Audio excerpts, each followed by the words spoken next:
हमारे चैनल से जुड़े रहने के लिए यूट्यूब पर चांद मल्टीमीडिया सब्सक्राइब करें। तूफान देखता रहा मैं पार हो गया, कुरान जब भी खोल के देखा है सामने, ऐसा लगा हुजूर का दीदार हो गया। कहने जिंदाबाद। भी खोल के देखा है सामने, ऐसा लगा हुजूर का दीदार हो गया। मुस्तफा आपका जवाब नहीं।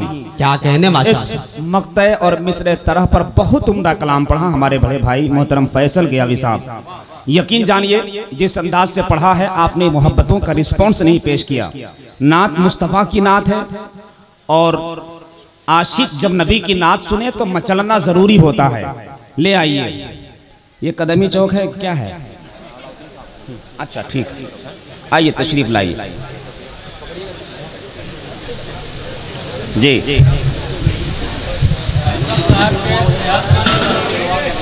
जी इंशाअल्लाह ठीक। हजरात मैं अर्ज कर रहा था कि जिस अंदाज से इन्होंने पढ़ा है आपने रिस्पॉन्स नहीं दिया। क्यों? आपको मालूम नहीं है कि मुस्तफा की नात क्या है। एक शायर कहते हैं सरकार के तारीफ पर मिदहत पर नारा लगता है। वाह वाह वाह, क्या कहने वाला। सरकार के मिदहत पर हर दौर में नारा लगता है। दिल्ली में अगर कोई नात पढ़े लाहौर में नारा लगता है। जिंदाबाद। दिल्ली में अगर कोई नात पढ़े लाहौर में नारा लगता है। तो जब भी आशिकों का मजमा के बीच कोई इश्क की बात करे तो आप पर जरूरी बनता है कि मोहब्बतों के साथ कुछ शेयर करें। सुभान अल्लाह। हजरत माशाअल्लाह ये इनाम भी मिल रहे हैं बहुत। आज इनाम का भी बहुत खूबसूरत बरसात है। शौर फन निखरता जा रहा है, मेरा इश्क संवरता जा रहा है। इधर मैं शेर पढ़ता जा रहा हूँ, इधर पैकेट भी भरता जा रहा है। इधर मैं शेर पढ़ता जा रहा हूँ, इधर पैकेट भी बढ़ता जा रहा है। मोहतरम डॉक्टर यासीन साहब किबला भी तशरीफ फरमा है। मैं इनके हवाले से नात का एक अच्छा शेर पढ़ता हूँ, उसके बाद अपनी जगह लेता हूँ। क्यों? क्योंकि वक्त बहुत निहायत कीमती मरहले में दाखिल हो चुका है और हिंदुस्तान का अजीम चतुर्वेदी जो हजरत अल्लामा कारी रज़ियुल्लाह साहब किबला चतुर्वेदी के बाद जो बहुत ज्यादा मशहूर हुआ वो यही शख्स है जो आपके बीच विराजमान है।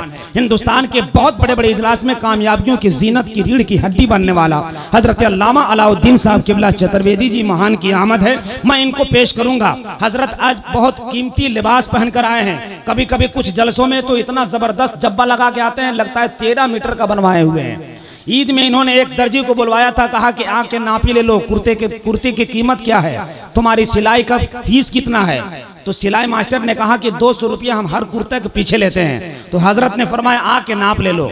जब आया तो सिलाई मास्टर नापने लगा, नापते नापते हाँफने लगा। कहा हुजूर 400 रुपया लेंगे। कहा तुम तो बोला था 200। कहा हम कुर्ते का बोला था, शामियाना का थोड़ी ना बोले थे। माशाल्लाह। लेकिन हजरत आज बहुत सिंपल मिजाज में बैठे हुए हैं, लेकिन जब सिंपल रहते हैं तो तकरीर बहुत अच्छी होती है। सब गुलामाने ताजुल शरिया बैठे हैं। बस बहुत तेजी के साथ एक शेर पढ़ता हूँ और फिर अपनी जगह लेता हूँ। लेकिन एक बार आप लोग भी सुभान अल्लाह कह दीजिएगा तो क्या बिगड़ेगा? जरा जोर से बोलिए, जोर से। फिर अगर इतने धीरे से बोलेंगे तो हम भी धीरे से शेर पढ़ेंगे। अगर वाकई आप भी हुजूर ताजुल शरिया के मानने वाले हैं तो जरा लहरा के बोले या रसूल अल्लाह। बरेली में शहे बगदाद के प्यारे भी रहते हैं। वाह वाह वाह वाह, जिंदाबाद। शायर इस्लाम हजरत हाज कुदरतुल्लाह साहब, हजरत खतीब अहले सुन्नत हजरत अल्लामा एजाज साहब, हजरत अल्लामा अमीन साहब, कारी अकबर साहब, दीगर तमाम अहबाब बैठे हैं। अल्लामा फयाज साहब, मैं सबका नाम नहीं जानता, जिनका नाम जहन में आएगा इंशाअल्लाह बुरा मत मानिएगा। सुबह होते होते तस्बीह पढ़ ही लूंगा, इसलिए कि मेरा हक बनता है आप बुजुर्गों के नाम लेना। और मैं तो दावे के साथ कहता हूँ कि मैं इन बुजुर्गों के उंगलियों के साहिबान के नीचे रहना खासकर जमाल अख्तर फख्र समझता है। जिन्हें इनकी दुआ मिल जाए वो कामयाबी का जीना खुद ब खुद पास कर लेगा। जिंदाबाद। एक शेर, अच्छा शेर आ रहा है। मुझे यकीन है कि मैं बरेली शरीफ में पहुंचा था। अकबर साहब बरेली शरीफ में लोगों ने कहा था 2 करोड़ का मजमा था, 3 करोड़ का मजमा था। मैंने कहा गिनती मत कर, शहे बगदाद बरेली में शहे बगदाद के प्यारे भी रहते हैं। फकत पानी नहीं रहता, फुवारे भी रहते हैं। बरेली में शहे बगदाद के प्यारे भी रहते हैं, फकत पानी नहीं रहता, फुवारे भी रहते हैं। ये साबित हो गया अख्तर रजा के जनाजे से, जहाँ पे चांद रहता है वहीं तारे भी रहते हैं। जिंदाबाद जिंदाबाद। साबित हो गया जनाजे से, ये साबित हो गया अख्तर रजा के जनाजे से। जहाँ चांद रहता है वहीं तारे भी रहते हैं, जहाँ चांद रहता है वहीं तारे भी रहते हैं, जहाँ चांद रहता है वहीं तारे भी रहते हैं। माशाल्लाह। हजरत आपको कुछ शक हो रहा है क्या? शक हो रहा है क्या? जरा सा बोलिए ना सुभान अल्लाह। सुभान अल्लाह। कंजूसी कीजिएगा तो बात बिगड़ जाएगी। हम बरेली शरीफ पिछले बार उसमें जा रहे थे, सोचा एक सेठ को पकड़ा, हमने सोचा इनके साथ जाएंगे तो खिलाते पिलाते लेके जाएगा, मगर पूरा बरेली शरीफ सफर गुजर गया, 1 रुपया खर्चा नहीं किया। जब बरेली शरीफ उतरे 10 रुपया का पैगाम लिया और मेरे को एक फोड़ के दिया, कहा मेरे साथ रहिएगा तो ऐसे खाते पीते रहिएगा।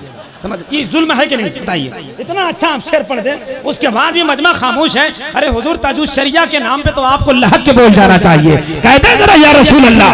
हजरत इस वक्त बिला ताखीर चूंकि हुक्म है कि हजरत को डायरेक्ट खड़ा किया जाए, उसके बाद इंशाअल्लाह एक मुशायरा, एक खूबसूरत माहौल और छतरपुर में एक यादगार जलसा होगा। इसलिए कि छतरपुर को आज इस आबादी को बहुत मुल्क के हिस्से में जाना है। इकराम भाई के नेट के जरिए, चांद मल्टीमीडिया के नेट के जरिए इंशाअल्लाह मैं चाहता हूं कि हिंदुस्तान के उस अजीम चहीता लाडला खतीब जिसकी खिताबत अकलोता और यकजहती का सबूत पेश करती है, एक ऐसी खिताब, एक ऐसी तकरीर, एक ऐसा खिताब, एक ऐसा आवाज जो मोहब्बतों के साथ अपनी कुर्सी पर बैठने के बाद ये नहीं सोचता कि मैं खिताबत की कुर्सी पर किस अंदाज से बैठा हूं, ये सोचता है नाइबिन रसूल का तमगा गले में डालकर लोग अगर मुझको आवाज दी है तो मैं उसका हक अदा कर दूं। आइए बिला ताखीर खतीब आज़म हिंदुस्तान वाकिफ़ तफसीर व बयान चतुर्वेदी जी महान हजरत अल्लामा अलाउद्दीन साहब किबला चतुर्वेदी की बारगाह में चले, हाथ उठा लीजिए, मोहब्बत के साथ नारा लगाएं। पूरा मजमा पहले उठाकर जरा जबरदस्त अंदाज में लगाइए नारा, और जो नहीं लगाता है उसको लगा भी सकते हैं, मतलब इशारा काफी समझिए, हम कुछ ज्यादा नहीं बोलेंगे इसलिए कि सुबह छतरपुर से हमको जाना भी है। नारे तकबीर, और धीरे बोलिए, कोई जानेगा तो क्या बोलेगा आपको, जरा से जोर से बोले, जोर से नारे तकबीर। हाँ, जब बोलना पड़ता है कि जोर से बोलिए तब बोलते हैं आप। मेरा हाथ उठ जाए समझिए कि इशारा हो रहा है। नारे तकबीर, नारे रिसालत, मसलके आला हजरत, छट जाएगा अंधेरा हो जाएगा रोशन, उस साहबे किरदार को आने तो दीजिए, मुनकर नकीर आपको मिल जाएगा जवाब, पहले मेरे सरकार को आने तो दीजिए।